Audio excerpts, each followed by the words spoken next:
ജലവിഭവ വകുപ്പിന്റെ നിയന്ത്രണത്തിലുള്ള സംസ്ഥാനത്തെ ഡാമുകളുടെ പരമാവധി റിസർവോയർ അതിർത്തിക്കുമപ്പുറം 120 മീറ്റർ ബഫർ സോൺ പ്രഖ്യാപിച്ച് സംസ്ഥാന സർക്കാർ. ഉത്തരവ് ജലവിഭവ വകുപ്പിന് കീഴിൽ വരുന്ന ഡാമുകൾക്ക് സമീപമുള്ള ജനവാസ മേഖലയെ പ്രതികൂലമായി ബാധിക്കും.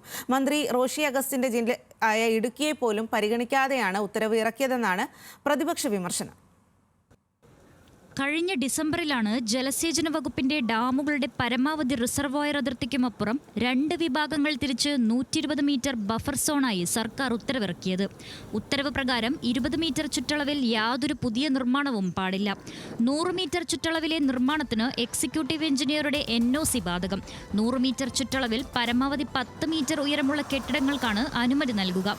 ചിമ്മിനി, ചുരുളി, കുറ്റ്യാടി, മലമ്പുഴ, മംഗലം, നെയ്യാർ, പമ്പ, മലങ്കര, പഴശ്ശി, പീച്ചി, പെരിയാർ, ശിരുവാണി, വാളയാർ തുടങ്ങിയ 20 ജലസേചന ഡാമുകൾക്ക് ചുറ്റും ഉത്തരവ് ബാധകമാകും. ഇടുക്കിയിലെ മലങ്കര ഡാമിന്റെ പരമാവധി ജലസംഭരണിയോട് ചേർന്നുള്ള കുടയത്തൂർ, അറക്കുളം, ഇടവെട്ടി, മുട്ടം, ആലക്കോട്, വെള്ളിയമറ്റം എന്നീ 6 പഞ്ചായത്തുകളെ ഉത്തരവ് പ്രതികൂലമായി ബാധിക്കും. ഈ ഡാമുകൾക്ക് ഒക്കെ ചുറ്റും അവർക്ക് ആവശ്യമുള്ള സ്ഥലം ജണ്ട കെട്ടിത്തിരിച്ചിട്ടുണ്ട്. ഈ ജണ്ടയ്ക്ക് പുറത്തേക്ക് നിയന്ത്രണം ഏർപ്പെടുത്തി കഴിഞ്ഞാൽ 100 കണക്കിന് കുടുംബങ്ങളെ പ്രതികൂലമായി ബാധിക്കും. മറ്റൊരിടത്ത് ഭൂമിയില്ലാതെ 5-10 സെൻറ്റ് സ്ഥലം മാത്രമായിട്ട് ഈ ഡാമിൻ്റെ പരിസരത്ത് താമസിക്കുന്ന ആൾക്കാരുണ്ട്, സ്വന്തം പട്ടയ ഭൂമിയിൽ.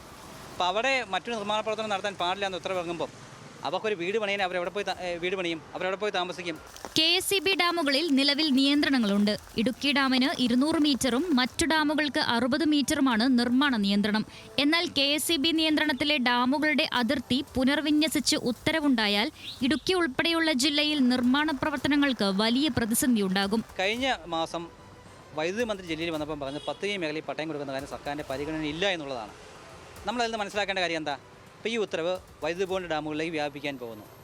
അതുകൊണ്ടാണ് 10 മേഖലയിൽ പട്ടയം കൊടുക്കുന്ന കാര്യം സർക്കാരിൻ്റെ പരിഗണനയില്ല എന്നുള്ള കാര്യം വൈദ്യുതി മന്ത്രി പറഞ്ഞത്. അങ്ങനെ വ്യാപിപ്പിച്ചാൽ ജില്ലയിലെ ആയിരക്കണക്കിന് കുടുംബങ്ങളെ ഇത് പ്രതികൂലമായി ബാധിക്കും. മുൻപ് ജലസേചന ഡാമുകളുടെ ചുറ്റളവിൽ 10 മീറ്ററിനുള്ളിൽ നിർമ്മാണം സാധ്യമായിരുന്നു. ഡാം സുരക്ഷാ അതോറിറ്റിക്കായിരുന്നു NOC നൽകാനുള്ള ചുമതലയും. എന്നാൽ 2021 ഡാം സുരക്ഷാ അതോറിറ്റി നിലവിൽ വന്നതോടെ ഇതിൽ മാറ്റം വന്നു. ജലവിഭവ വകുപ്പിന്റെ ഉത്തരവിൽ മന്ത്രി റോഷി അഗസ്റ്റിൻ മറുപടി പറയണമെന്നാണ് പ്രതിപക്ഷത്തിന്റെ ആവശ്യം. ന്യൂസ് മലയാളം, ഇടുക്കി.